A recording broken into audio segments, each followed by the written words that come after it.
like our shows. Welcome to Headlocks, Heels, and Havoc, the wildest mixed tag team in podcasting, where the kayfabe drops and the chaos takes over. Let's ring the damn bell.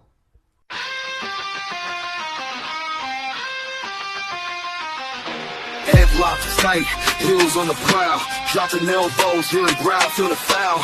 No script here, just real, no bluff. Kayfabe crack, now the dirt gets rough. Headlocks, heels, havoc in the zone.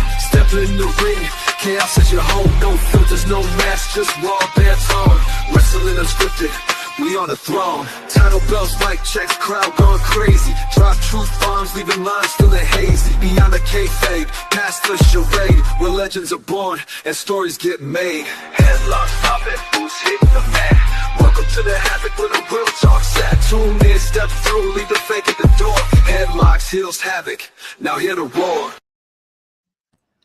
Ladies and gentlemen, boys and girls, children of all ages, tonight we are shining the spotlight on somebody who truly embodies the spirit of independent professional wrestling. Our guest has done it all, from electrifying crowds as a ring announcer and a commentator to managing talent, running production, operating lights and sound, selling tickets, and even organizing raffles. She's doing a little bit of everything. Her passion is for the business has taken her through promotions, including South Central Wrestling, Hay Barn Championship Wrestling, Classic Championship Wrestling, This Is Manly, League of Lions, and Impact Wrestling Federation, proving that no job is too small when it comes to making wrestling magic happen. Tonight, we're pulling back the curtain to hear the story behind the microphone, the lessons learned and behind the scenes, and the journey of the independent wrestling's most dedicated personalities. I got tongue-tied. One of independent wrestling's most dedicated personalities. Please help us welcome to the one and only Sarah Sunshine to Headlocks, Heels, and Havoc. How are you doing, Miss Sarah? I'm good. Thank you so much for having me tonight. You are welcome. Well, everybody, as you know, it's me. It's that Legend, and with me, as always, everybody's favorite Uncle Slam. What's up, family? And we are very, very honored to have you on the show with us tonight, Miss Sunshine. It was just happenstance. I was going through Facebook, and I've just gotten to the point to where we do this podcast, and I just friend every wrestler, every wrestling personality I see, and if they accept, hey, that's great. If they don't, no disrespect. Blessing. That's it. It's just an extra blessing that you all accept, and I reach out, ask if y'all want to be on our little piddly podcast, and y'all say yes, and we appreciate every bit of it. So thank you for being here. Yeah, thank you again so much for having me. Like, I'm excited to get to do another podcast. It's been a minute. I love doing the podcast. Yeah, I just think it's fun to sit and talk some wrestling and, sit around with, good people. It's a fun industry to talk about. I get to do it with one of my best friends in the world. What more could a man ask for, So, yeah, Sarah, for those meeting you for the first time, especially in our neck of the woods, because we're in Kentucky and you're from Arkansas, correct? Yes, sir. Okay, just wanted to make sure I was right. Yeah, we're branching out west more and more. What part of Arkansas? Very close to Hot Springs. It is a teeny tiny town that nobody knows, so it's easier to say Hot Springs. Okay. Yeah, we understand that because we do the same thing. Nobody knows where we live, so we just say Lexington. Yeah, it's a lot easier. People know where that's at. That's it. So, for everybody who may not know who you are, tell us who Sarah Sunshine is and how you found your way into the professional wrestling business. So, I am an announcer and commentator. I also make wrestling gear, which I think I've shipped to 19 states at this point. So that's pretty cool. That's awesome. I found my way into wrestling entirely by accident. I am not somebody who grew up watching wrestling, which feels really weird to say because of how big it is in my life now. During the pandemic, I was living in California. Everything got locked down real tight. Yes. And my boyfriend at the time, fiance now, he and we were playing a lot of online games. We were playing Minecraft one night, and he said, I'm really thinking about going to a wrestling school online because, we're out of work. Like, what else am I going to do? And I was like, yeah, I mean, you should do it. Like, let's make it happen. And so he started training. He found like everything opened back up. He found a local school. I was taking him to training 3 days a week. And then we moved out to Arkansas, which is actually where I grew up. My parents were retiring, and I just could not fathom being that far from my mom. She's literally my best friend. Nothing wrong And with that. yeah, so I found him a school out here, and I called and I was like, hey, just getting some info. And I talked to the guy who ended up being his wrestling trainer. And we came and he trained for a while. We were going to their shows that were happening every month. And then that first month, his trainer was like, hey, my light girl is gone. Do you think you can run it for one show? I was like, yeah, okay, I can probably do that. I was like, I don't have any experience, but I like a challenge. That's it. And a couple months later, he had his first wrestling match, which we found out on a Monday that his first match was going to be on a Saturday. And I was like full time as a manager at Lowe's at this point. So I was working like 50 or 60 hours a week. We're not going to talk about how useless the rest of the management team was, because that's a different problem. Knowing good and well, one of them is probably going to watch this. That's all right. Hey, sometimes Hey, you don't it's work there not no more. You don't have you. to worry about that. It's not you she's talking about. Don't you even? It was Billy. It Hey, was Eddie, Billy. I still have the texts of them saying they should fire you. So, like, let's go. That's it. Oh, I'll come in and throw shade. No, I'm just kidding. But I had 2 days off that week, and he's like, oh my gosh, I can't order any wrestling gear. Like, what am I going to do? And I had like almost no sewing experience. And I was like, well, I guess I'm going to learn how to do this.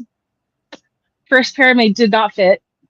The second pair I made fit. They were not well constructed. Like, I'll be the first one to say that. But it started my, like, I'm going to get good at doing this. And so we did that for a while. Like, I was making wrestling gear for and then his tag team partner started training. And then at some point, like, we were going to multiple promotions, and most shows, like, I would either just be a really rowdy fan, or I would sit at the merch table and be rowdy from there. Mhm. Well, we showed up at one of those shows, and the promoter came and found us in the parking lot, like, as we were getting the bags out of the car, and he said, hey, you're loud and mean, and I don't have an announcer tonight. Do you want to do it? I said, no, absolutely not. Like, I don't want to be in front of people. That sounds terrifying. And he goes, no, come on, you're going to be great at it. And one of the wrestlers that, was pretty consistently on that show was like, hey, sit down with me. Let's make sure you're comfortable, that you know everybody's names. And then, like, you got this. And that was my intro to being an announcer. I had the worst thing that could happen. I went to get in the ring and caught my foot on the ropes. And had we not had a really competent referee that night, I absolutely would have face planted my first time getting in the ring. So I'm still so thankful that he just, like, caught me and swooped me and put me back on my feet. And he goes, I saved your life, and, like, saved me from being embarrassed. Your wrestling life. Oh my gosh.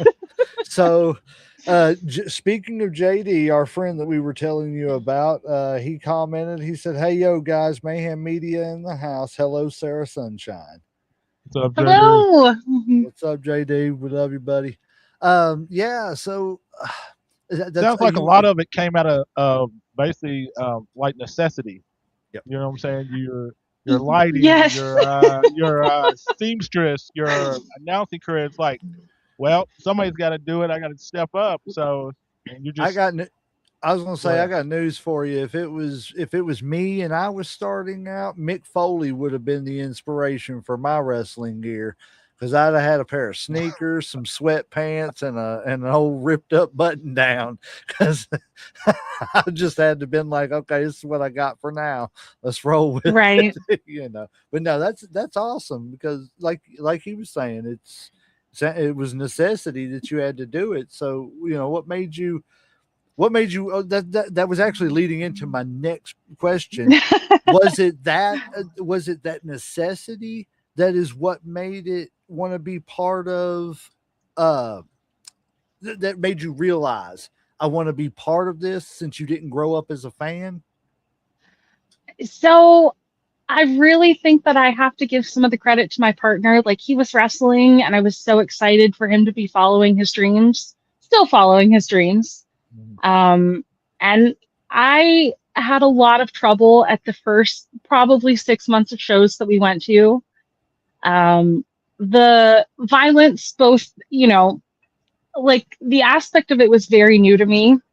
And I had some panic attacks. Like, it was definitely a hill to get over. But I just really wanted to be there supporting him. And then somewhere in that, I realized that I loved it. That's awesome. So was it the fact that you didn't know that it was, and I don't think I'm giving away any big secrets anymore, but that it was simulated violence, not, did you know wrestling was predetermined and things like that? So I did know that wrestling was predetermined. I don't think I was prepared for how real some of it is. Right. Like, there were times when Adam was training that he would come home, and I remember one of the worst injuries that he got when he was training. His entire knee to the top of his thigh was so bruised because something went wrong. And Yeah. I think that I had a really hard time grappling with that.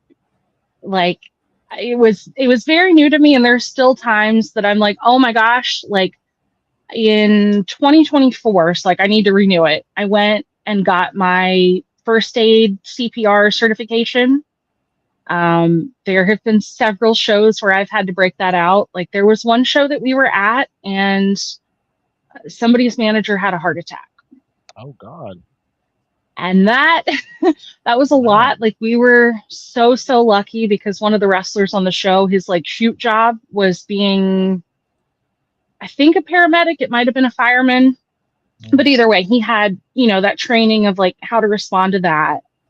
And I just remember I was the one that called 911, and I was so frazzled that even though that building is somewhere we are every month, I couldn't give the address. And the promoter luckily just shouted it at me while they're doing compressions. And that was kind of my okay, let's be ready to be proactive. Which there have been, oh, sorry. Oh, no, you're fine. Go ahead. I thought you were done. You go ahead. This show's about you. You talk. You let me loose and I'll just talk forever. That's all right. That's what the whole point of it is. That's it. That's like I said, the best shows start like that. There have been several shows where something really unexpected happened. Like, one show that we did out in Oklahoma, one of the guys fully broke his finger to where the bone was sticking out of the skin. And oh gosh, I was not ready when Adam said, hey, can you get the first aid kit? And I was like, oh, does somebody need a Band-Aid or something?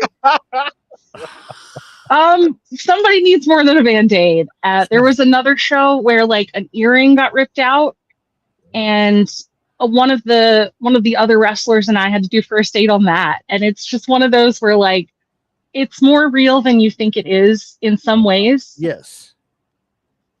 People don't realize that. People, and that's why I said simulated violence, because like we've discussed with other people several times on the show, and we won't take up a bunch of time on it, but it's not fake. You know what I'm saying?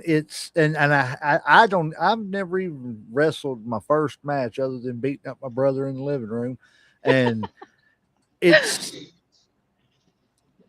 I get offended when people say it's fake, because I've watched it for so long that I don't know if it's offensive because they think I'm a stupid, I don't know, dumb redneck that watches wrestling or whatever, but and I'm too stupid to realize what it is and stuff, or I don't know what it is. It's insulting to me.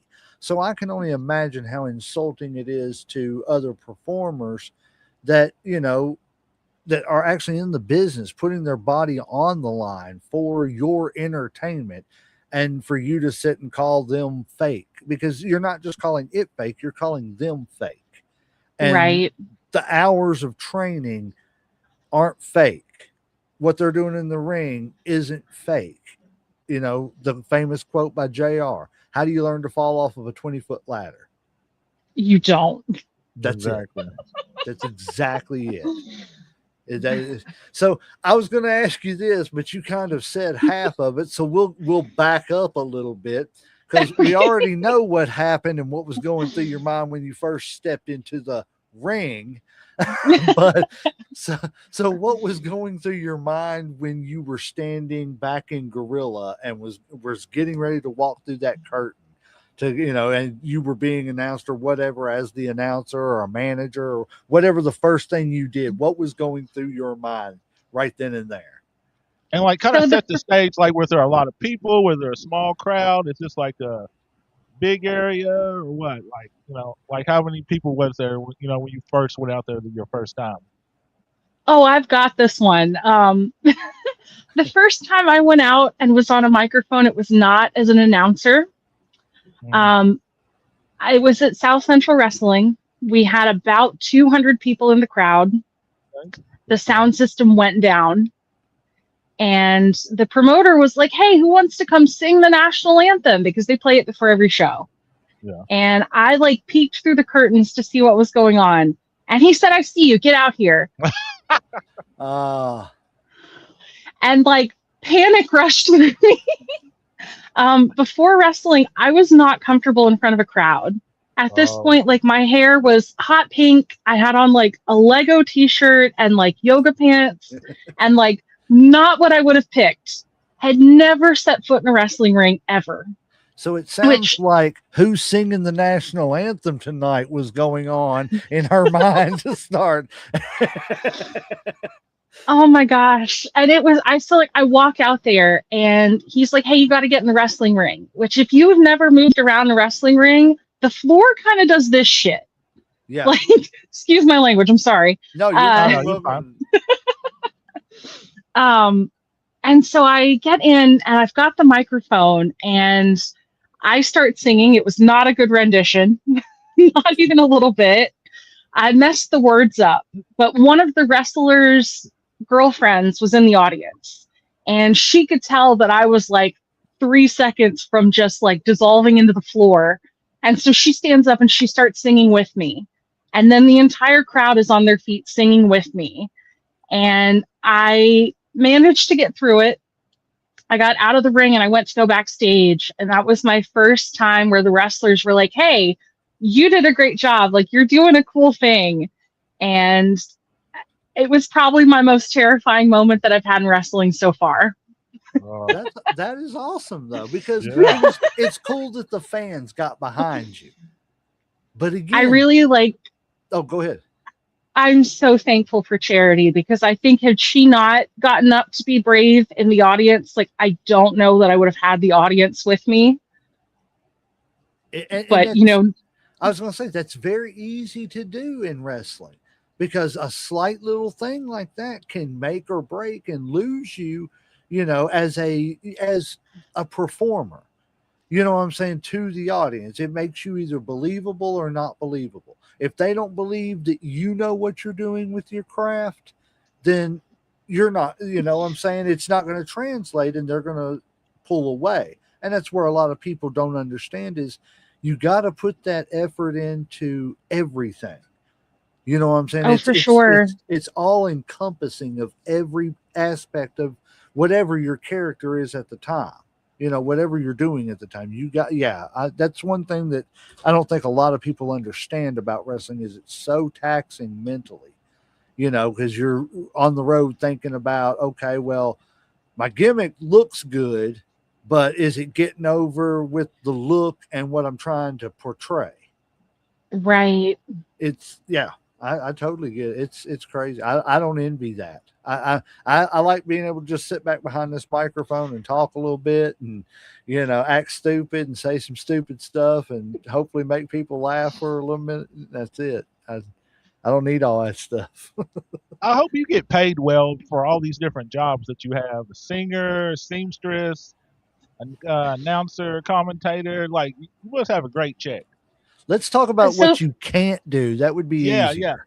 Like is there anything you don't do besides wrestle? I've been told that I'm a little too chaotic to be a referee. I'm pretty sure if you work at it, you can I do it. agree with that. But no, there's really not much that I have not done at a show. Like I have been at, tell me where I need to stand and I can usually fill in if you need me to. Like I've run the sound, I've run the lights. I was the production manager at SCW for 2 years. And I kind of created that position. Like he had a couple trainees doing several roles, and we're not calling any trainees out. Nobody. Billy. we're not calling anybody out this time. I kind of got to where I was just like, well, you're supposed to be directing traffic, but like you're not doing that. And so as I ran the lights, I would be like, hey, I need these wrestlers ready to go. Like you are going out first, you are going out second. I need the official in the ring. Like before I was the announcer, I need the announcer standing ready. There were several times where somebody had to get on a ladder during the show, which is always terrifying. Because my partner will tell you that I just like don't wear sensible shoes like ever. Is that the one where you fell? That was not the one where I fell. I'm so mad about that. I'm sorry. I seen that video and I'm not making fun of you, but I was just like, I didn't see it at first. I didn't see what happened. And then like I had to watch it again and I kept my eyes on you. And then like it was like you were there, you disappeared. That is like the most viral thing that I have ever posted ever. My Instagram views on that are like 354,000. 354,000 views of me falling. It's like you couldn't watch the thing of me doing something good. You got to watch me falling flat on my behind. My second most viral view ever, and it was not the same show, but the same company. I got in the ring, and the ref and I were communicating, but because I had like the flirty skirt and just like the whole demeanor in the ring is a little bit flirty, like it's a little bit just like, look at how cute I am. Right. And he like stepped closer and it looked like he was like checking me out. Totally took that out of context. And that has like almost 11,000 views. And he goes, you're going to get me in trouble with my wife. I was like, hey man, I'm sorry. Like the skirt that I made was so cute. I just wanted to show it. I just wanted to wear it. I didn't mean anything. I promise. So you've worked for promotions like, let's see, it was South Central Wrestling. Let's see, I'll read these off here. Haybarn Championship Wrestling. Now I have to ask, where did that name come from? So Haybarn, from what I have been told, that company has 3 owners, and one of them, his last name is Hayes. And his original business partner had the last name Barnes. And so they mashed them together. Okay. I thought maybe it was because their matches and shows first started in a hay barn. I mean, I've heard a lot of people do that, so yes. Well, who was it? Ric Flair. He tells the infamous story of where he was training with it was a kind of a big class that he trained with, but up with Vern Gagne, I believe it was, and I could be wrong. Check my facts if I'm not, people, and if not, go in and tell us in the comments and stuff and everything, so we'll know. And also hit the like and subscribe button on not only our stuff, but go to her stuff too and do it too.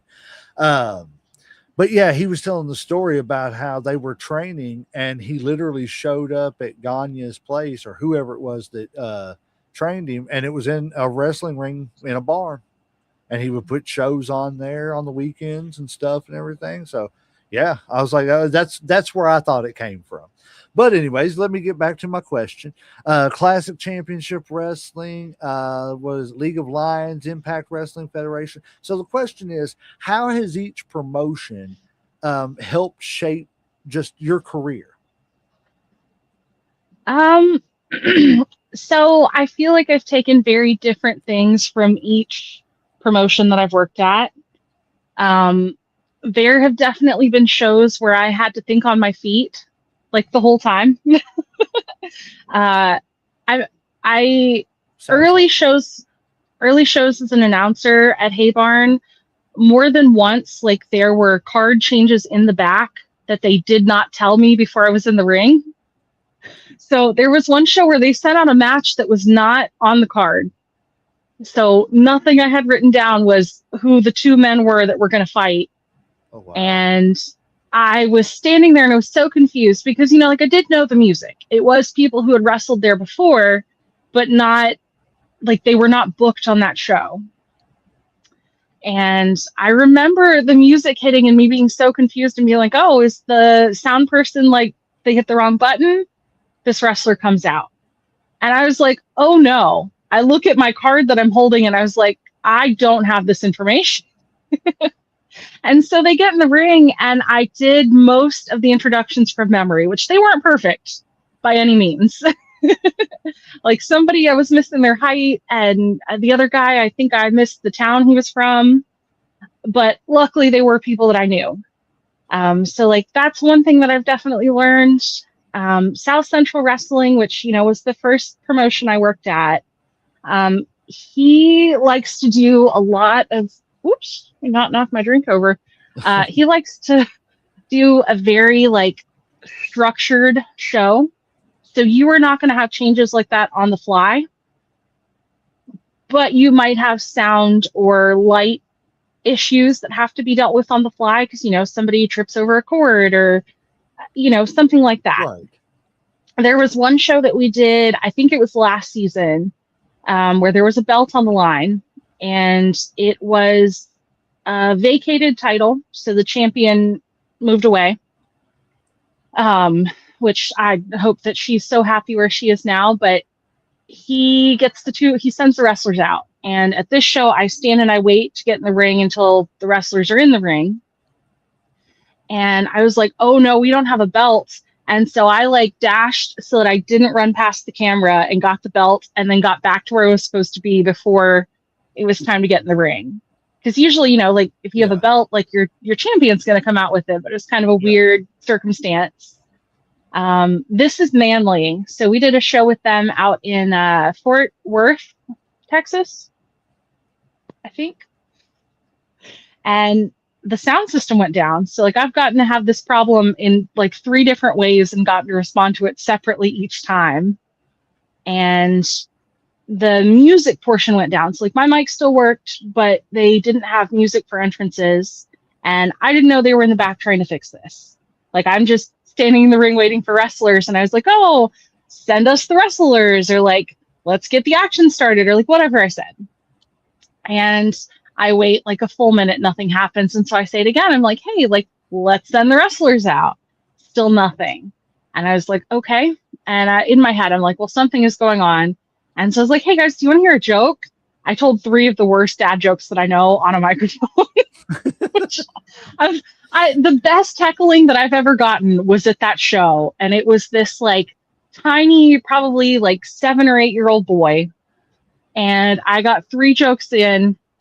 And I paused because like the crowd was clapping. The kid goes, we don't want any more of your jokes. We want wrestling. And if I could make that my ringtone, I would legitimately do that. That's awesome, because I love when kids get involved in it. And that's the thing that, we've discussed with plenty of people too, is that, and me and Uncle Slam, to be honest, we are only about a year into our journey with independent wrestling, to be 100% honest. I mean, we started out as a wrestling podcast, and, Right. and a lot of our knowledge was about professional wrestling, WCW, not as much the newer stuff and everything, but, classic wrestling and stuff. For 40 years, we've watched it. And I can honestly and truthfully say that in the course of the year, we've probably covered more independent wrestling than we have professional wrestling. And I'm not mad about it, Yeah. because independent wrestling is just awesome. I mean, and I didn't mean to cut you off, Uncle Sam. Go ahead, say what you wanted to say No, no, about no, that. no. I mean, you're totally right. Like I said, I mean, we've definitely done a lot more indie than we had pro wrestling, and it's just because everybody, like, it's just more friendly. They're a lot open. People are more willing to talk to. They're more, it really does feel like a family sometimes. Like, because like Brock's, for example, man, we've had him on 2 or 3 times. He's always welcome to come on. We've had other wrestlers on before, and it's just like having family. You know what I'm saying? We talk. JD, Yeah. Andrew, other podcasters, too. Mhm. Yeah, he's right. It's we've had so many relationships started. Uncle Professor Bear, there I go trying to call him Uncle Bear again too. No, God, But Professor Bear, we have gained a lot of just friends, friends that we respect, especially in this business, and it's amazing. So yeah, we're fair. We are just now breaking into the independent scene and everything. So just to give you some background on us too. So we're not exactly versed in it, and we love it though. We love learning about you all, because yeah, it's the indies that are, you all are what's keeping the business alive. Because I'm going to be honest with you, what WWE's putting out, what AEW's putting out, what TNA's putting out, what all these major, I want to say federations, but major organizations are putting out is not what people want to see. What you guys are doing and the storytelling that you guys are doing is classic wrestling that people want to see. And I respect the heck out of you all, and especially you, because Lord God, you're doing everything in the business. Next thing you know, we're gonna look up and then we're gonna be like, look, the new GM on Raw is Sarah Sunshine. yeah. There you go. Listen, don't You know joke her. about that. Don't joke about that.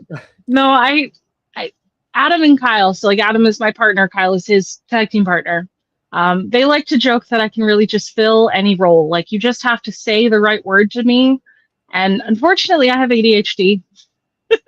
And so that's part of Adam the other day said something. It would be really cool if we could have an animated graphic in the Powerpuff style, which like we try not to use AI for like our designs or our t-shirts or any of that. And one of the trainees was like, "Oh, why don't you just use ChatGPT?" And I was like, "No, I don't want to do that. Like, I would rather pay somebody." I may or may not have paid for an animation program like that day and have been teaching myself how to animate. Lord God, we're gonna have to start hiring you and JD out to do our stuff for us too. Exactly. God. Because I mean, I'm gonna be honest with you. Everything we do is AI, but the reason it is because I have about a speck, like the white tip of my fingernail amount of talent when it comes to art. I So, can like, draw a circle good, and I'm pretty good at lines. But other than that, I don't so do very- honestly, like, I really think that practice is where that helps. Like I have made several graphics for shows, or Adam and Kyle actually put on a toy drive for Christmas in, I think, 2025. I think. And he went and got a bunch of toys, and he did a bunch of the angel trees, which I helped with. like it was a lot of fiddling around and watching tutorials to be able to do the graphic like how he wanted it. But there are programs, you know, like Canva is very easy for stuff like that. Like I've made quite a few things in there, wrestling and otherwise. Like there is a wrestler that we're friends with, and he just turned 10. Cannot believe this baby is 10. But I made like babysitting coupons. And I was like, hey, I will take the child. We will do something fun. You just have to give this coupon back to me. And he and his wife had like a great date night when we did that. That's awesome. And so it's one of those where I really like, it takes a little bit of patience, but between wrestling and D&D, like I've gotten better at drawing than I used to be. I've gotten better at giving instructions to AI than what I used to be at the beginning, but that's bad. I guess that's something. Right. I mean, That's it's a different goal. type of skill. Right. I've learned to type better, I guess you could say. So Instead of one finger, two fingers. yeah, but you know, I'm hitting it up a lot quicker now. You know, I know where the things are now. Shift has become more popular and stuff now in the typing. I haven't figured out the bold, you know, caps lock and all that stuff. Once it stays on, it's on for until it gets turned off. But Small steps, like, man. We'll get you there. Some messages are like I'm screaming at people, everything I'm saying, but it's okay. You know, we're getting there. Let's see. Oh, that's what I was going to ask you. Okay, so you've managed as well. Yes. And what I wanted to ask was, and I'm going to ask you another question that's kind of an A and B on this because you've done so much. So as far as like with managers, Okay. what do you think makes a great manager? And from your perspective, just your perspective, you know, it doesn't matter what anybody else thinks. It's what you enjoy from a manager. But on top of that, and like I said, this ain't the B question because again, you've done so much, guys. Check her out. She's doing everything. She's going to get noticed if she keeps it up. But so the B side of that question is, who would be your favorite male and female manager of all time, any company? So what do you think makes a great manager, and who would be your favorite male and female manager of all time? Okay. Oh gosh. Okay. So the first part of that question, I'm going to look at it more from the independent wrestling standpoint. Mm-hmm. I think it is a very different animal on the indies than it is on like a WWE level. That being said, I am really hoping that the person that I'm about to talk shit about is not going to listen to this. Oh, I can't stand Hot take. when you have I can't stand when you have a manager who goes out and just stands in the way. I don't mean stands in the way for like the wrestlers, because I've seen that too, and I hate it. I mean, like, you just go and you block the fans' view of what's actually going on because you're not doing anything. Like, you're not helping the person you're out there supposed to be managing. You're not, you know, interacting with the crowd. You are not adding any value being out there. And I like,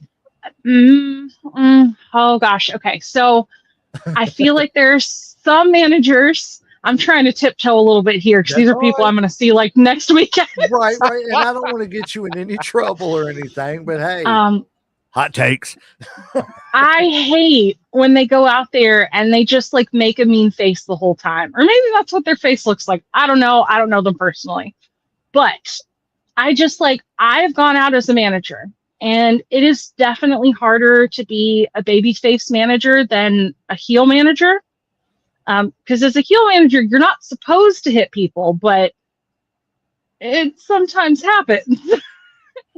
There was one show that we did like 5 ever ago, and for the storyline to work, they really needed a distraction in the match. which is kind of what my goal was to be. So I went out, I was hyping the crowd up and, just like getting them cheering, encouraging all of that. And I made myself like a really cute matching outfit for Adam because he was who I was managing. And so I matched my top to his bottoms. Like I made them out of the same fabric. And then I think I wore like a black skirt and probably sneakers. It's been a minute. Maybe boots. I don't know. But at one point, like he and the other guy had been cheating the whole match. So I got up on the apron and I was shouting at him. And the ref like came over to reprimand me.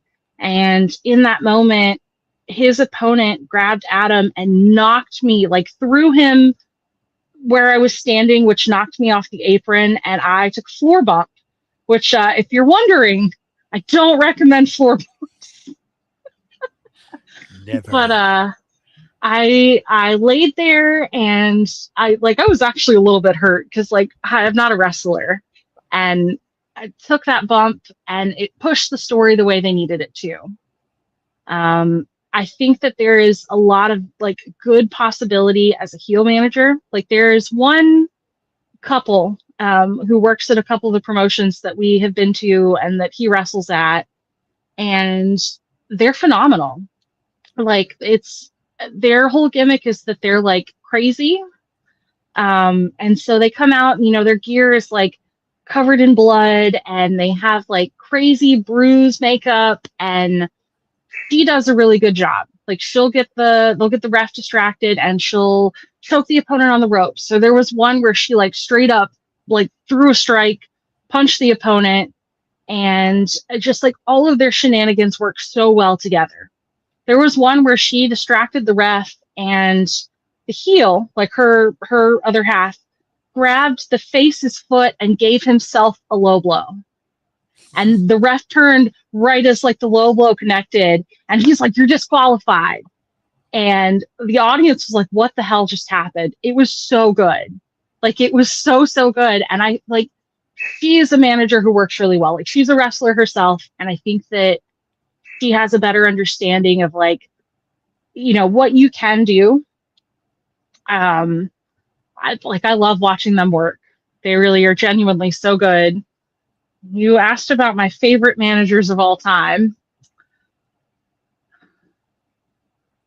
Jim Cornette would probably be one of them for me. Okay. Good choice. Love Jim Cornette.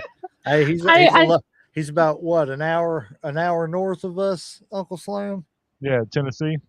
No, he's in Louisville. He lives in Louisville. Oh, is he Louisville? Yeah. I thought he was in Tennessee. To cut you off though, Sunshine.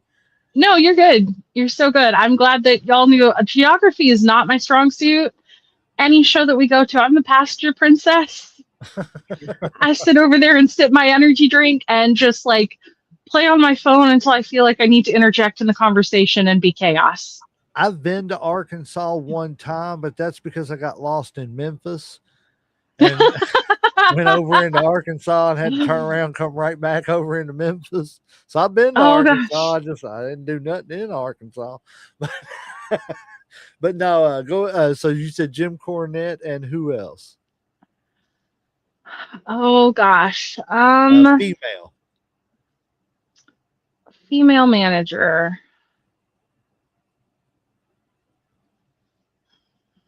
I know that I should pick somebody from WWE, but I really think that I want to pick that couple that we know from the Indies. Hey, that's nothing wrong with okay. that. Yeah. Your favorite is your favorite. Exactly. Because I'm gonna be honest with you right now. Sorry, before you say your question, Uncle Son, you were talking about that.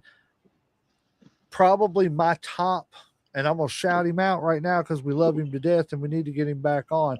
But one of my top 5 favorite managers now of all time is the Lone Wolf, Bobby Blade. Okay. I don't know if you've ever seen him, but if you haven't, look him up. He'll let you know he's a 5-time Hall of Famer. But like we had him on the show. Sorry, Uncle Sam, I'm not trying to drag this out. I know you got a question. We had him on the show and I introduced him. It was a terrible introduction. I didn't introduce this man good at all. So what's he do? He commenced to cut a promo right there on me on air live. And I'm over here fanboying, like, keep going. Keep calling me the biggest piece of crap that don't know how to do this and that and everything else. You want to join the show? Come on. I'm over here thinking everything. You know, like, I love him to death. But yeah, I love that stuff. Sorry. Go ahead, Uncle Slam. Oh no, you're fine. Out of all your jobs that you do, which is your favorite and which is your least favorite?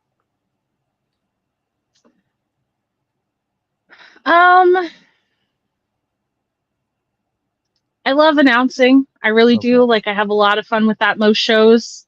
I'm not going to say every show because there are shows where like the crowd is just not. We actually did a show maybe 3 weeks ago up in Bearden, Arkansas, and it was a huge crowd. It was like 600 people. Okay. You could tell they were not wrestling fans because like there are points in the show, like usually when I do my introductions, I do my normal, like, please don't try this at home. These are trained professionals. I don't want to see any of y'all on the news. And they all just looked at me concerned. Like, what's Like, going okay. to happen? Oh, God. What we bring our kids to? I mean, honestly, and there's another point where I say, the louder you are, the harder they're going to hit. And usually that's the audience's cue to like cheer really loud. Yeah. And so I said it was dead silent.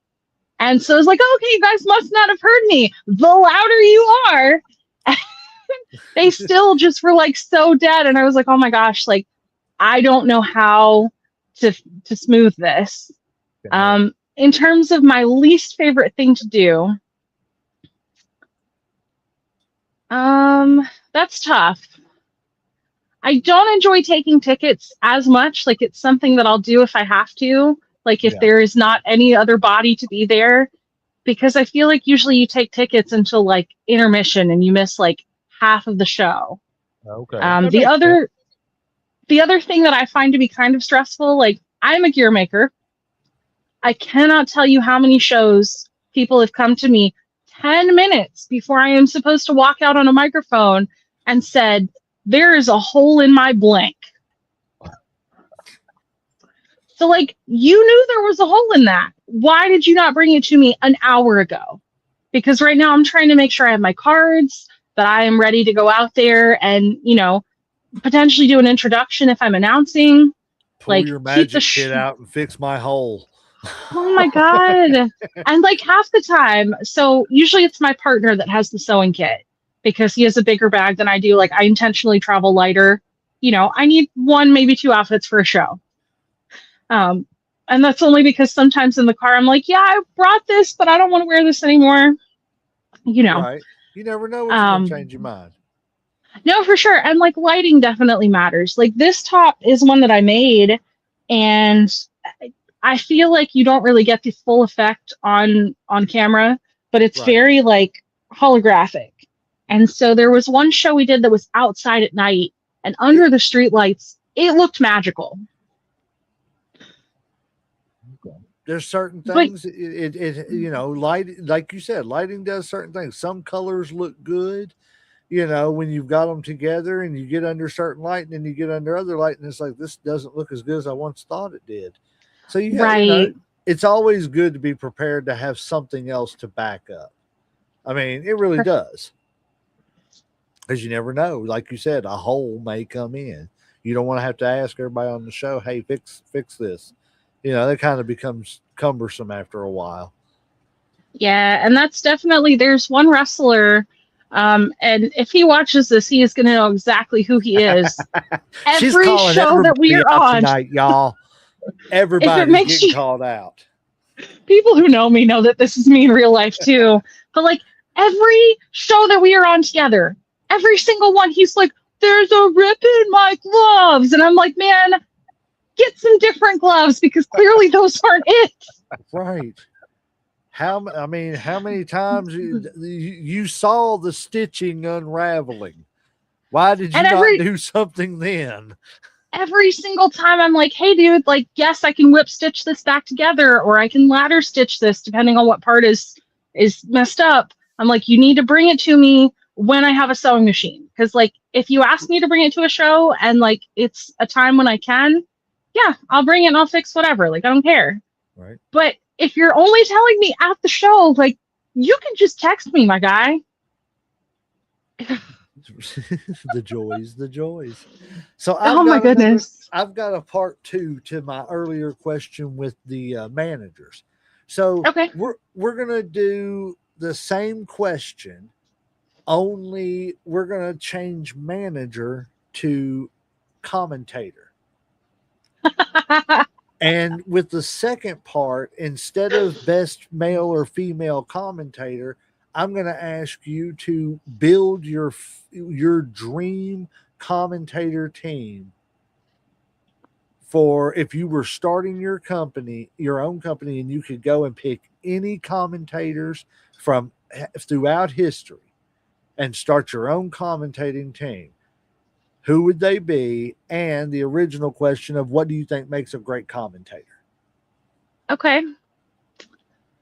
So this one is a challenge, I think, because I have shared my table with quite a few people.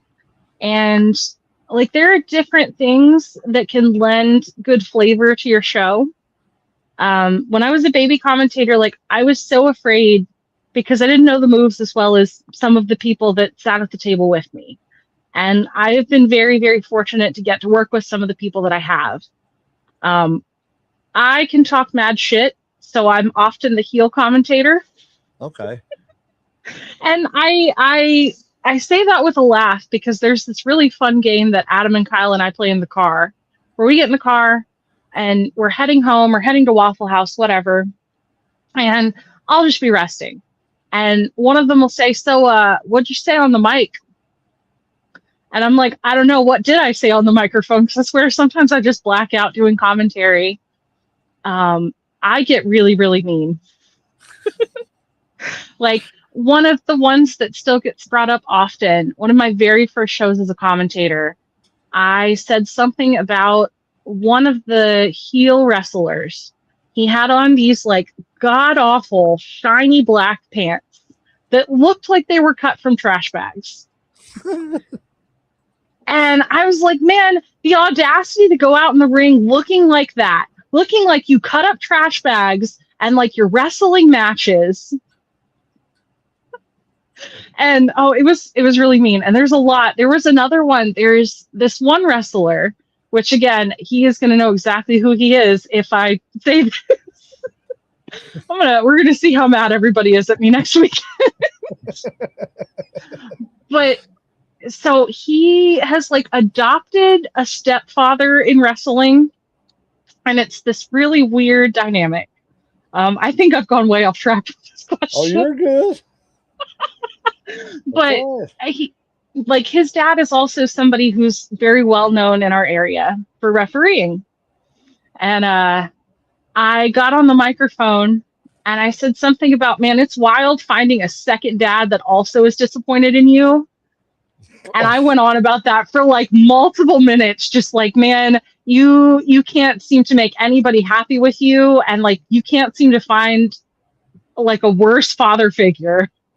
Wow. That's all right. But that's, but I like that kind of commentary. You know what I'm saying? I like somebody who's going to like push those limits. That to me, that's I need one antagonist like that on commentary. Whether it be a Paul Heyman or a Bobby the Brain Heenan. You've got to have, like you said, that bad guy commentator, because he's got to say those lines that gives that good guy commentator, the outs to be able to, oh, good Lord, come on, let's get back to the rest, something like that. It gives them that chance to segue back into stuff, but it also gives them the chance to do their one-liners and stuff. I love that kind of stuff. I don't know about you. What about you, Uncle Slam? Oh yeah, hell yeah! Like I said, I mean, my favorite commentators, of course, is always Bobby's always was a good one. Yes. Jerry the King Lawler was always really good in the shit. Jesse the Body Ventura, man, you know what I'm saying? Like I Yeah. always loved him. So who would you say if you had to put your dream commentary team together? Would you say who would you pick as a play-by-play person, and who would you pick as your color commentator? So I'd probably pick myself as the color commentator because I think I'm hilarious. See, Um, there you go. Confidence. That's what we That's like. it. Confidence. Sorry, I got to chuckle over here. I'm over here. I looked up real quick, and I always put some sort of wrestling on my TV whenever we're doing the shows on Friday. And I looked up and seen the Dudes with Attitudes, which was Johnny Ace and Shane Douglas. You know, the two surfer guys or skateboarder guys that carried their skateboards to the ring instead of riding them to the ring because they couldn't ride skateboards. Sorry, I just think it's funny every time I see that. Anyways, go ahead. Didn't mean to interrupt you. No, all good.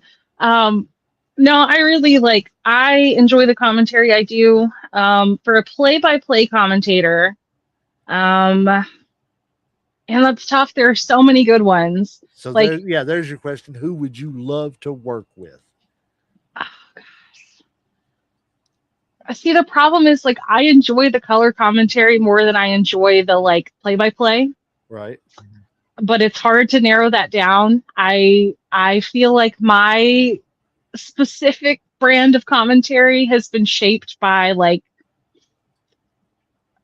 honestly Jerry the King Lawler, Jim Cornette again. There are a couple things that I say that just I know it's because my partner listens to his podcast all the time.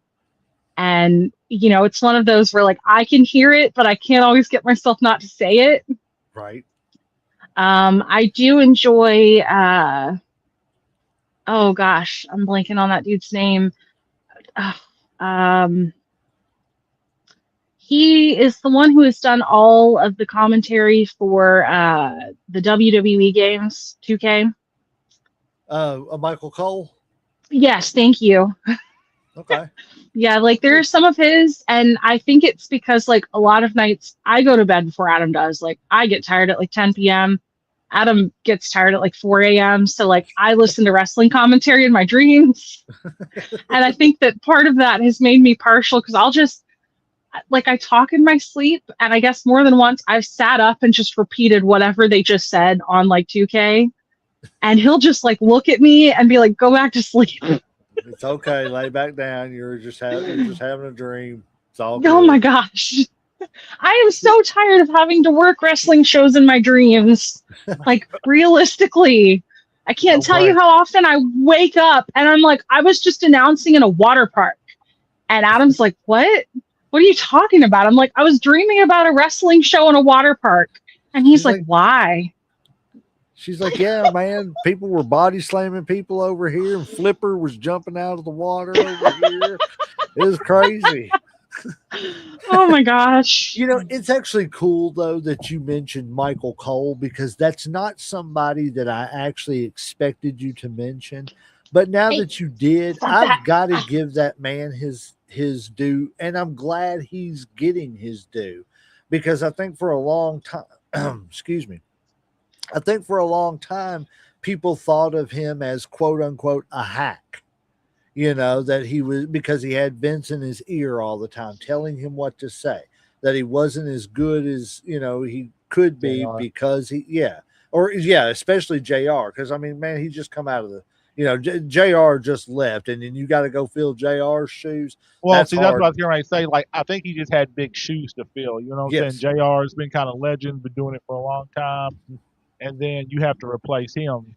And I think the color commentary section, the King replacing Bobby Heenan was an easier transition, because the King was already over by the time he took over as a commentator, or doing the color commentary and being that heel, because Bobby left and went to WCW and all that stuff and everything, and look what he did for their announce team just by being there. and then they just didn't know what they were doing. But that's another story. But I just think that I agree, because that's the reason why Michael Cole didn't get his just due is because he wasn't established yet. You know what I'm saying? But that man, what's he worked? 25 WrestleManias now? Yeah, he's been there a long time. Yeah, it's crazy, and I got to give it to him, man. The modern day voice of WWE is Michael Cole. Yeah, it is. And people forget his tenure has been longer than JR's. I mean, that's just, he's got the accolades. So, yeah, I like that you mentioned him because I honestly and truthfully, I would have personally never thought of putting him up there. But you got to give it to him when you really think about it and break it down because he's done his job and everything and he's done it well. So, yeah, kudos to you, Michael Cole.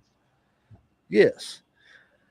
Let's see here. Okay, let me ask you this. How do you think independent wrestling, how long have you been in doing this? And how long have you been involved either through your fiance or through yourself? So when we started going to and working shows, I think that it was maybe March of 2022. It might have been February. I'm not for sure on that. It's been a minute. Okay. So like 4 years? About 4 years. Okay. So let me ask you this, and especially coming off of with COVID and all the shutdowns and everything, how do you think independent wrestling or wrestling in general, because I know they're kind of two different, they're different. They're the same thing, but they're different. People don't understand it. They're different. And I hate to say it, but independent's so much better. But anyways, we won't go back into that. But how do you think independent wrestling and pro wrestling, well, I don't want to say pro wrestling because y'all are pros too. Televised wrestling. There you go. The major promotions versus the independent promotions. There you go. How do you think both of them have changed since you and evolved since you've been in wrestling?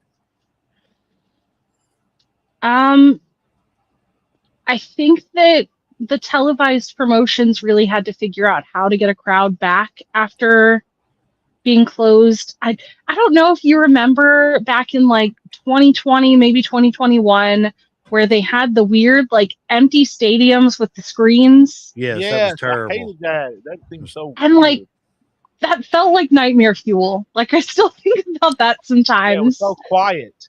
Bayway, what's up, brother? I love you out there on the West Coast, man, checking us out. Thank you, sir. Sorry, didn't mean to cut you off. That's what all a good. buddy of mine, Bayway. I'm glad to see him checking us out on Twitch. But yeah, go ahead with what you were saying about the screens. Yes, it was terrible. I think that, they kind of had to figure out how to rebuild from there. And I think that something that I personally have noticed, I think the quality of storylines has maybe been affected by the brain rot of, the generation that's upcoming a little bit more than previous storylines. Whereas with independent wrestling, I feel like the struggle is more like there are people who live in a town. Like I'll use South Central Wrestling as an example. They're in their 8th year that they've been running shows. I think I believe it's their 8th year. Don't quote me on that. It might be their 9th. But, there are people who still don't know that we're out there and that we're doing really good stuff. And, something that Antonio, like he owns the promotion, something that he has done very well, I think. He's very involved with the school that's in that area. And so like the teachers union often come and they have literally the best posters they hold up. I'm always trying to take pictures with my phone because I love it so much. But at the same time, like he's definitely had events where he's printed flyers and said, hey, I need you guys to go to this Comic-Con or to this community festival or whatever, and I need you to hand out flyers. And so some of it is just like, because you're not on TV, you have to get your product in front of those people who might not see it. And I feel like that's one of the things with independent wrestling that has been more of like a, you know, maybe you don't know what's going on in your town. Is there a Yeah. big indie scene in Arkansas or whatever? Like, do you think there is? I mean, like, is it as far as the indie scene in Arkansas? Is it really competitive, or is there a lot of promotions? There are definitely a lot of promotions. Like I know that there are two in Fort Smith. There's IWF, there's Classic. Um, there used to be one up in Mulberry, which I don't think they've run shows in a minute. There's South Central Wrestling, there's Haybarn Championship Wrestling, there is, uh, oh gosh, there's Natural State Wrestling, there is, um, oh gosh, the Lucha Project, I think is the name of that company, which I believe they run out of like Little Rock. There's another one in Little Rock that's TAC, which a good friend of ours runs that show. So like there are a lot of shows in Arkansas, and those are just the ones that I know of. And And I'm plus sure you I'm all. leaving. Oh, sorry. Go Yeah, ahead. Go ahead. I didn't mean to cut you off. no, you're good. You're so good. I was just going to say, and plus you had said too that you went into Texas some. Yes, and there are a lot of promotions in Texas. Like I know I can think of five offhand, which I don't want to just sit here and name promotions. Oh no, you're But fine. we definitely have like somebody who we've worked with at several shows and several companies runs League of Lions out there, which is one that I've had the Okay. pleasure of being a part of a few times. This is Manly. That's somebody else that we've worked with across several shows and states. I like that So name. This is Manly. This is it's Manly Wrestling. so like I love the guy who owns it, or at least he's involved. I don't know if he's the only owner, like that's, but they had us, and their main guy, like his whole gimmick is that he's a strong man. And so his entire like social media presence, it's him like lifting stupid amounts of weight and just doing stuff that like very much gives circus vibes, and like I love it so much. I had the pleasure of making a set of gear for him maybe last year, maybe the year before. It all kind of blurs together, but I have another set in process for him that we did a sketch, and like I book up pretty quick. I don't think there are that many gear makers in wrestling, so like lucky me, Right. legitimately. But I have a set that I'm really excited that is in progress for him, and I can't wait to see the finished product. That's awesome. Like you sound like you're getting around, in the business and everything as far as like getting booked up a lot and everything, which is great because I mean, well, it's and honestly and truthfully, it sounds like I love to hear that independent wrestling is doing great in other places because I don't like just being in our little bubble here in Kentucky. You know what I'm saying? Because we know. Oh, did she freeze up? Did I? No, no, no. We just do it quiet. Okay. Okay, I'm sorry. Yeah, well, you're Well, froze maybe up she on did. my Yeah, screen. You're yeah, yeah, Oh you're froze no. up on my screen. No, yeah. no, She no, it's did no big freeze deal. up, Just but I can still we hear her fine. Yeah, we can still hear you fine. So don't worry about it. Just do your thing until it comes back on. You can just answer. But I love to see that independent wrestling is thriving everywhere, like I said, outside of our bubble. Because I would love, like my buddy Bayway, who thank you, sir. Love you too, bro. Um, I would love to get him to look up a bunch of independent wrestling around because he lives around the Sacramento Bay Area in California. So I would love to see, what is going on up there and stuff and everything too. So I love hearing about the fact that, you all are going in Arkansas and, Texas and stuff. It's cool, like I said, to see that independent wrestling is not a small bubble thing. Like we live in our bubble. We know our big, federations and companies around our state and in the outlying areas and stuff and everything. But it's awesome to start expanding out towards you all in Arkansas and getting your all stories it's just awesome. I love having people on here, and especially expanding out. So I have a couple more questions for you, and then I know Uncle Slam. He always has a question or two he likes to ask every guest. So I will ask these and then get out of his way and let him do what he does best. So one of my last two questions would be, and plus I don't want to keep you. It's 9:13 on a Friday night. I'm sure out of You got everything some you job to do, do. yeah, you got something you got on the some iron on the fire you got to get to. I'm sure. But Honestly, when we get off, I'm probably going to make dinner, and then I've got to prep for my D&D campaign on Monday. see, and that's what I'm saying. We don't want to keep you all night. We would love to sit and talk to you all night, and you have an open invitation to come back anytime you want to, and tell your thank you so much. Yes, always. We've had a good time, talking to you and everything. It's been And very tell your husband informative. to come, or your fiance to come too. Yes, and tell the guy that wears the Shawn Michaels inspired gear, he's welcome anytime already. But no, I'm gonna bully Kyle on Monday. I really am. Like, he missed our last D&D session, and just like with independent wrestling, like, there's a lot of prep. He told me Monday at noon. Our session was scheduled at 7. I was like, dude, you've known since Friday, and you didn't tell me until now. Like, I'm gonna fight you. This is why the kendo stick is not. I have a kendo stick with my name on it, and this is why some shows Adam does not let me bring it, because I've hit more than one person with it. she said, I will not hesitate to knock you out. I will knock you out. It's A wrestling, couple guys. people You're allowed learned to be that the hard violent. way. Yes, it's wrestling. You are allowed to be violent. Doesn't matter. If you don't know, you don't know. But no. So outside of wrestling, what is some hobbies and stuff that interest you? Besides, let me see how I want to ask this. That people might be surprised to learn about you that you are into and stuff outside of the business. Because I mean, you do everything in the business too. So Other than Dungeons and Dragons, which I'm a bit of a chaos DM in that. No, actually, I want to talk about that for a second, then I'll talk about my other hobbies, because okay,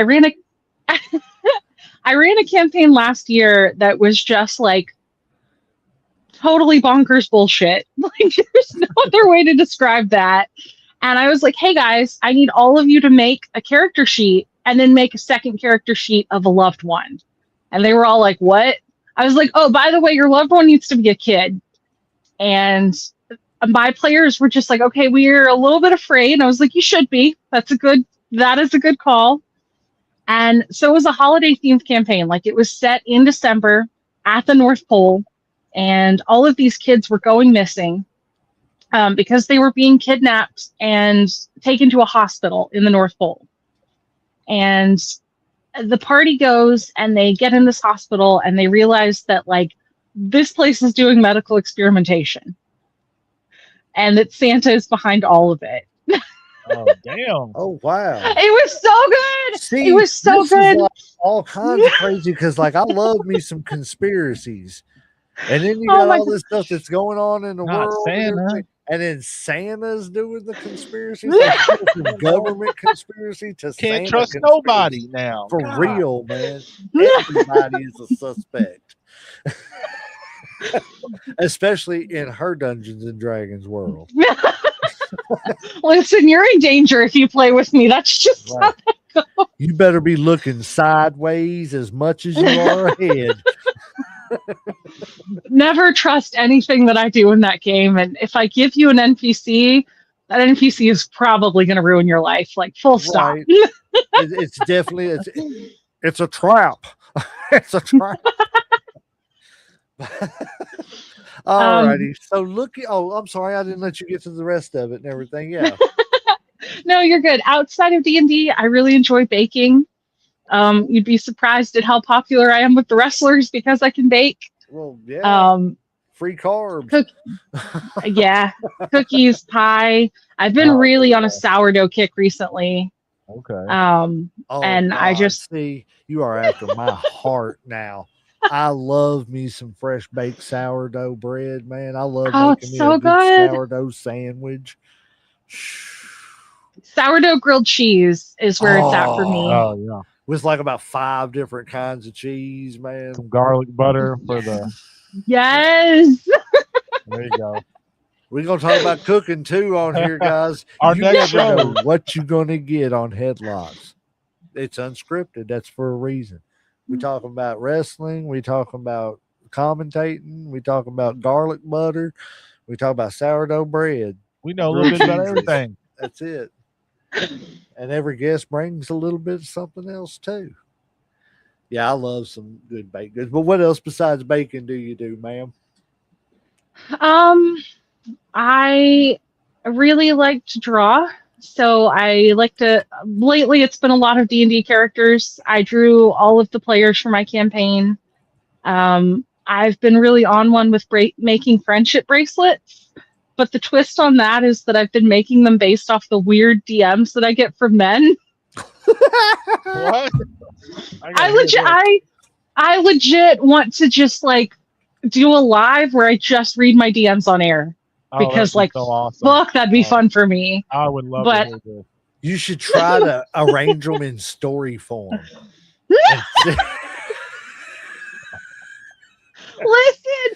Listen, no, I have. So we have been playing. We have been playing D&D at like a game shop in my hometown. It's called Steadfast. If you're local to the area, check them out. They're amazing. But I got there first. I was setting up for my game, and this dude that I went to high school with, like we locked eyes, and it took me a second because like I am not good with faces. I'm even worse with names. But I looked at him and I was like, oh my gosh. I was like, it's been a minute. And he goes, yeah, I think it's been about 15 years. And I said, no, don't say that. It makes me feel old. Like we went to high school together. And that was the end of the interaction in the store. But I went home and I got a DM that said, hey, sorry, I didn't talk much. I didn't want to interrupt your game or like something like that. And how are you? Was the end of the message. And I was like, oh, I'm good. You're fine. Like, you know, the chaos of the game night, whatever. And I was like, how are you? And he said, oh, I'm great. It's so nice to see that you're just as beautiful as you were in high school. And I left him on red because I didn't know what to say to that. And so then, you know, Facebook does the thing where like, if you don't answer a message within like so much time, it'll be like, hey, so-and-so messaged you. Yeah. And I like, want to reply to him? I like clicked on it because it didn't tell me what the message was. And I went, it said, Facebook user is unavailable. So that dude blocked me. Oh my god. Oh. Why And, is like- Facebook suggesting me to follow and talk to my stalker? Make sure you And reply. I just thought that was so funny. And so like one of the bracelets that I made on my last live, it says Great Bobs.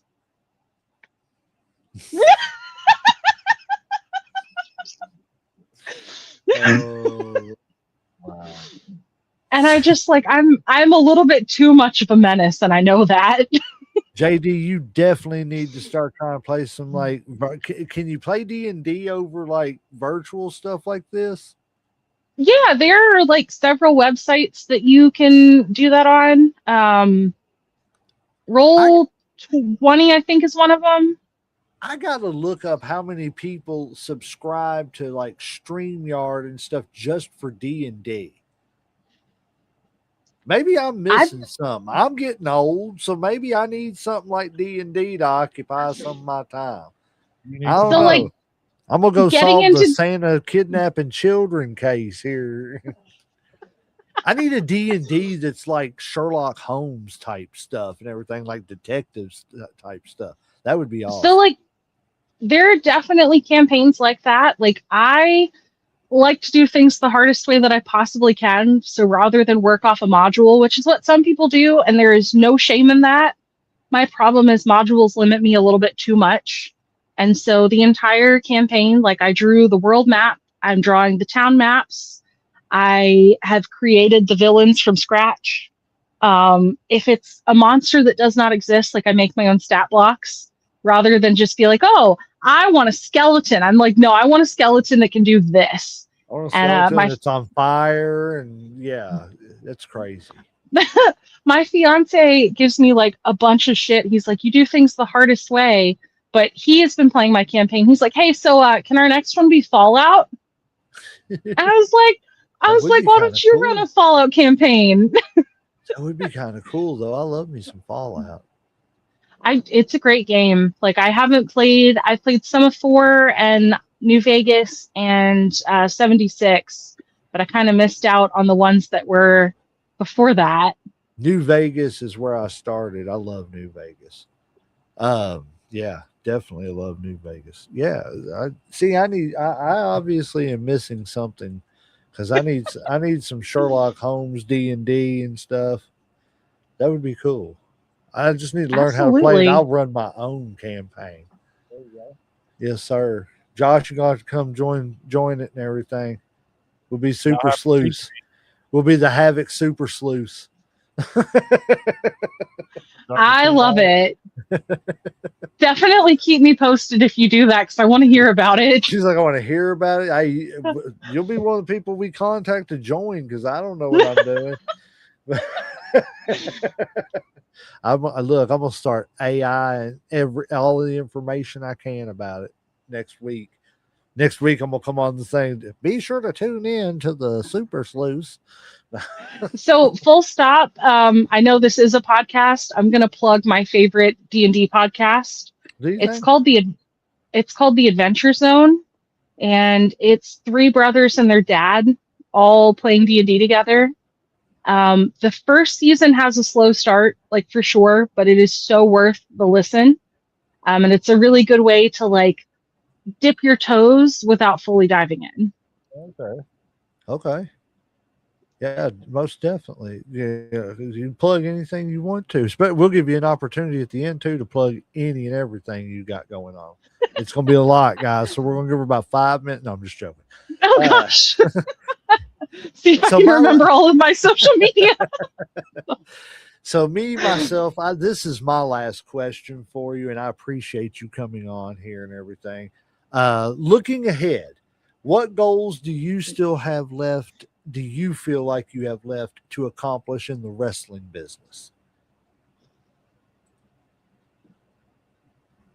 I definitely want to visit more states. We have officially been in 3. The boys, I think, have hit 1 more than I have. I got to do part of a training exercise up at now I'm going to draw a blank. One of the training schools in Kentucky. Okay. And I know that I should know that name off the top of my head, but my brain is just like, nah, girl. Kentucky? It was in Louisville. OVW? Yes. Oh, okay. That's awesome, man. OVW is the biggest independent place in Kentucky. I didn't say the best because we're very particular to EWA and AMW. We love both of them. And also, Sarah, if you haven't checked those out, definitely check out Elite Wrestling Alliance. Plug. Love y'all. I follow them on Facebook. That's awesome. Love Adrian and them. They're great people. Plus Appalachian Mountain Wrestling. Yep, good people. I think I've seen their page on Facebook. I'm not sure if I follow them or not. Kyle Maggard, great people, put on great shows, all that stuff. Yeah, great. Let me ask you a question while we're still getting this last few minutes in and everything. Is your link tree got everything, all your stuff? So I think that it has all of my Sarah Sunshine stuff. I do also have my gear making pages, which are sewing and altercations. Okay. Well, the reason I'm saying, because I'm going to throw a QR code up for you for the last few minutes while we're up there. I'm sorry I didn't remember to do it at the beginning.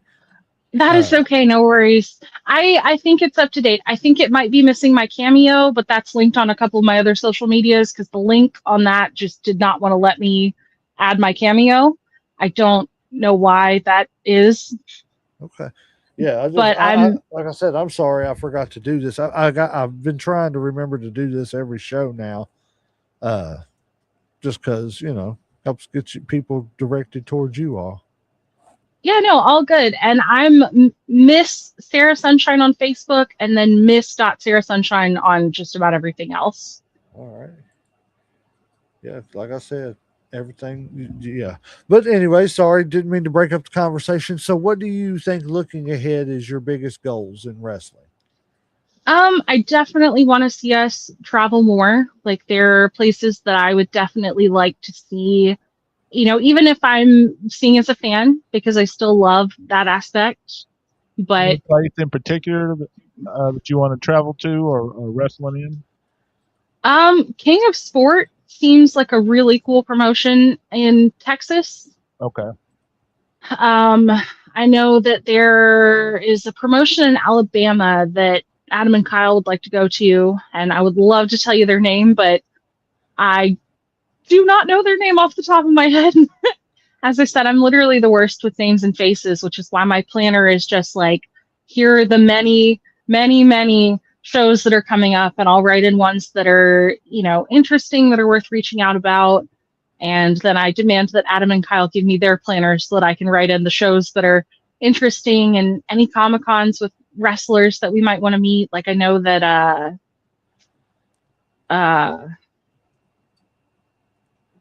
gosh, I can see that dude's face. He was like famous for the milk truck. Olympic athlete. Yes, Kurt Angle. Yeah. Just so I can see that guy's face. I know. Oh my god. What's his name? Oh my god. Famous. I'm just joking with you. No, he is. He definitely is. And this is like my problem because I can see faces and I can be like, oh, this is their gimmick. This is what they did, blah, blah, blah. But my brain is just like so bad with names. But he has literally. Just remember, he won a gold medal with a broken freaking neck. He won it, yes. But you want to know what else about Kurt Angle, which is real frustrating? What's that? So there is a huge Comic-Con that comes to Little Rock, which is like 45 minutes to an hour from us. And 2 years in a row, he has been booked to show up. 2 years in a row, he is canceled on the day of. And that's very frustrating for people who want to get to have that connection, to meet those wrestlers. Like that's how we got to meet Mick Foley, which was great. Like Mick Foley is such a cool guy. I enjoyed hearing about, his entire journey, like through wrestling, which I will say, like, I kind of wish they did a, hey, we're in the business and we're not in the business Q&A. Right. Because I felt like some of those fan questions were just like repeated and the same question over and over again, which is great. I'm glad those people got to ask their same question multiple times. But I just, like we got to meet Devon Dudley pretty recently at SpaCon in Hot Springs and got to interact with him dressed as Wendy because, I also like to cosplay. No one is surprised. But the fact that I was dressed as Wendy, he's like, oh, there's like something going on with Wendy's on the internet. Can you tell me about it? I was like, yeah, man, let's talk about it. But I am going to be so furious if for a third year in a row, Kurt Angle is booked to come to Little Rock. And then he's just like, oh, I don't want to. Like that.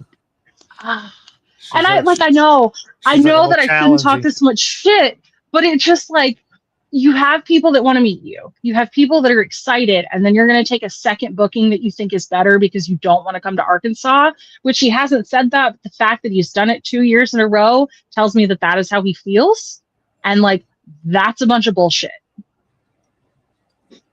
Sorry. Hey, you don't have to say sorry about anything, ma'am. It is definitely, like I said, wrestling unscripted. Tell us how you feel. Trust me. Exactly. I tell everybody how I feel. Uncle Slam gets tickled every time I talk about mid-card Jey Uso. Oh, my God. Oh, gosh. Don't get started.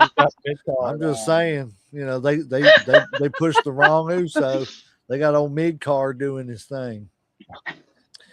But no. All right, Uncle Slam, I'll hand it over to you and let you ask her your questions. I'll be short and sweet. Let's see. Let's see. Do you have a full time job besides wrestling, or like is wrestling your full time job? So gear making really is my full-time job. Okay. I do have a part-time job as well. I clean a factory, which is like chill as fuck. I listen to a podcast and it's like mostly office cleanings, like dusting, vacuuming, whatever. And they pay me way more money than they should, which if my boss is watching this, you should pay me more. But Always, always. Yes, pay her more. It's never enough. it's just like, it's genuinely so chill. And they don't seem to take my threats seriously enough because people who bother me, I do threaten. There was one guy who was like, "Oh, I'm going to crumple up this cracker on the floor and you're going to have to clean it up." And I leaned in, I put my hands on the desk and I said, "Hey, man, you can either clean that cracker up right now or I can beat you with this mop until you're so bloody and then you're going to clean it up anyway." And he like looked at me and I could tell he couldn't tell if I was serious or not, which I was. Something tells And, me the business has done something to this lady. Yeah, that bump. It was that bump. It all changed after that. But he said, "Can I borrow your broom?" I said, "Yeah, go for it." But wrestling has made me very aggressive, like in some positive ways and some negative ways. Like I was never somebody who would have been willing to have that type of friction 5 years ago. I was terrified. Like if you yelled at me, I was going to cry. If you yell at me now, like there's a chance I'm going to throw hands at you. I predicted it. I said it. The business changes people, so I've heard. I'm just saying. No, the first show that it happened is still something that is talked about a lot in our circle. I got a kendo stick, has my name on it. It has like a fancy tassel on the end because there was this tag team that just like would not stop messing with me. And I was like, "Hey guys, like this is not cool. I get that this is a bit, but I don't like what we're doing." And they like wouldn't leave me alone. So I got a kendo stick, took it to the show, sat it on my table. One of the heels came and said, "Hey, I'm going to take this kendo stick." And I said, "No, that's my kendo stick. Put it down or I'm going to hit you with it." And he went to grab it from me and I yanked it out of his hands and smacked the shit out of this dude. And I could tell that he was really surprised because that was not scripted. That was not something he expected to happen. And I was shaking. I was so angry. And luckily that was the main event. I didn't have to do like anything other than an outro after that. But it took somewhere between 6 months and a year for us to even be able to say words to each other again. And his point of like, well, we kind of have to put this aside. His announcer called out and he texted me and he said, "Hey, like, I know things are weird. I would like to pay you to come announce on my show." And I was like, "Oh, okay." I was like, "Are you sure?" And I kind of thought going out there that it was going to be like a way to rib me, you know? Yeah. And I got there and we did the whole show and we got to the end and I could tell that we needed to address it. And I was like, "Hey man, I'm really sorry. Like I maybe shouldn't have hit you with that." And he goes, "No, I was real mad at you for a long time, but I realized that it is wrestling and I had to let it go. And now we're cool." Like he tries to break my character in the ring and sometimes succeeds because he is a really good heel, but he is a really funny heel. Like his Hey, promos are. Note Sorry. to everybody: don't try to touch this woman's stick. He's Just not leave the it first alone. he is the first person who learned the lesson, but not the only one. Because I Ooh. cannot tell you how many wrestling trainees have come and said, "Hey, will you hit me with that? I want to see how it feels." And Adam is always like, "Are you sure?"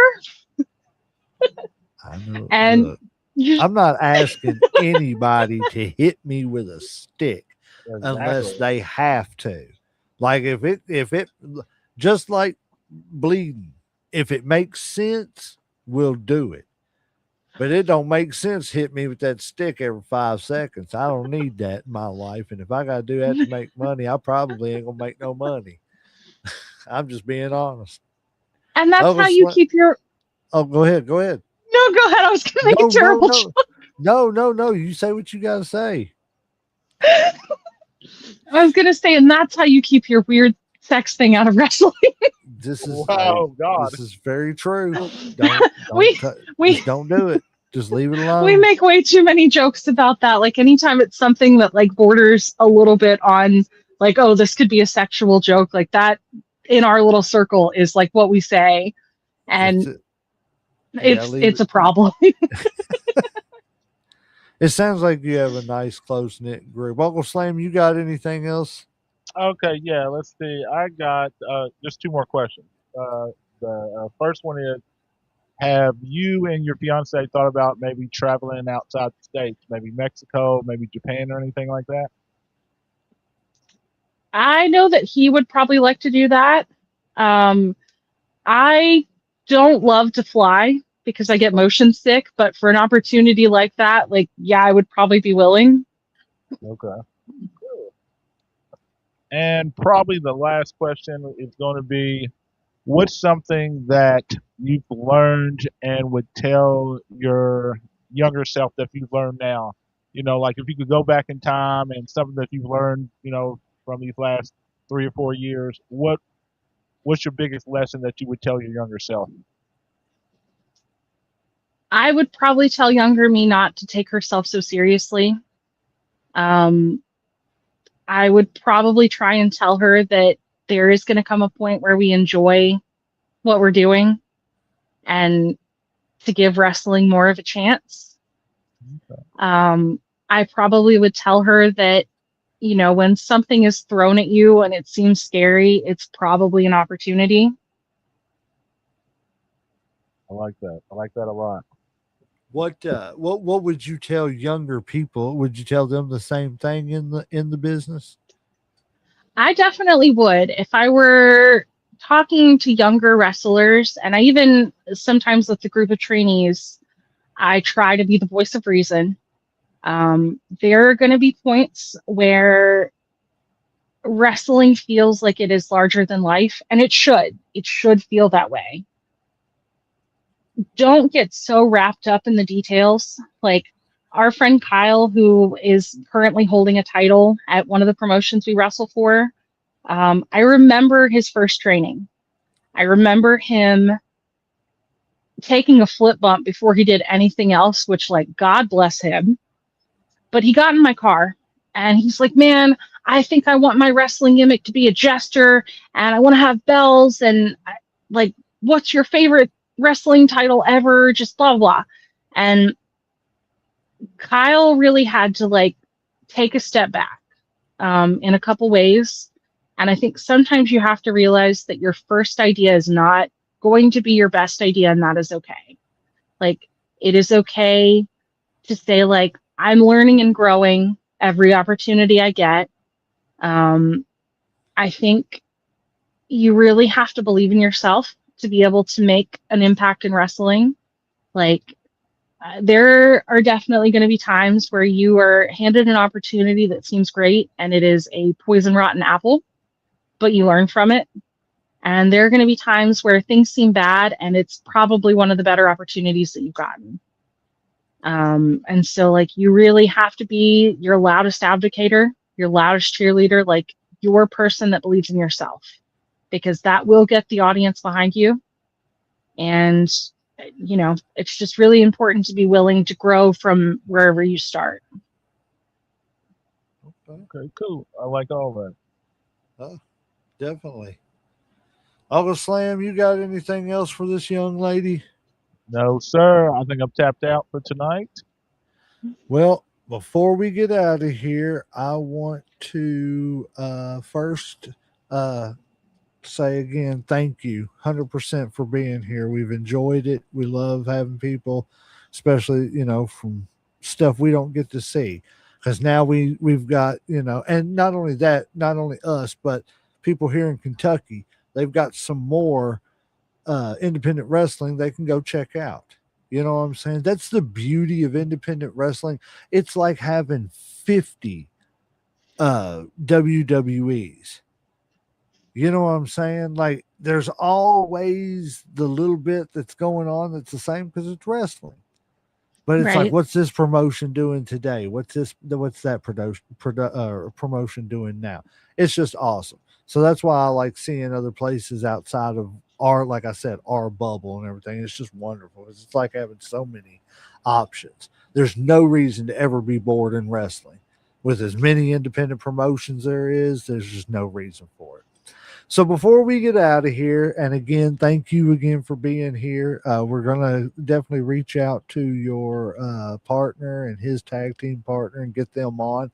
Like I said, we're working on a show that we really need to get going and everything, get our butts in gear. But we're working on a show where we want to make it kind of like a game show between tag teams, and we really want to stick to tag teams and everything, but we'll figure all the ins and outs out. But we'd love to feature your fiance and his tag team partner on that, and other tag teams that we know. It'd be awesome. But yeah, we definitely want to reach out and get them on. So before we get out of here, plug anything you want to plug to the fans, to your fans, whoever's watching now. Give them some sunshine. Okay. First off, thank you so much for having me on the show. This has been a lot of fun. If you guys want to keep up with me, I am on TikTok, YouTube, Facebook, Instagram, Miss Sarah Sunshine on Instagram and TikTok, Miss Sarah Sunshine on Facebook. YouTube is Sarah Shows Support, because I guess there's another Sarah Sunshine, but she's not as cool as me. If you happen to be a wrestler and you are looking for wrestling gear, I am Sewing and Altercations on Facebook and Instagram. If you want to check out any of the promotions that I love so much, South Central Wrestling on YouTube, SCW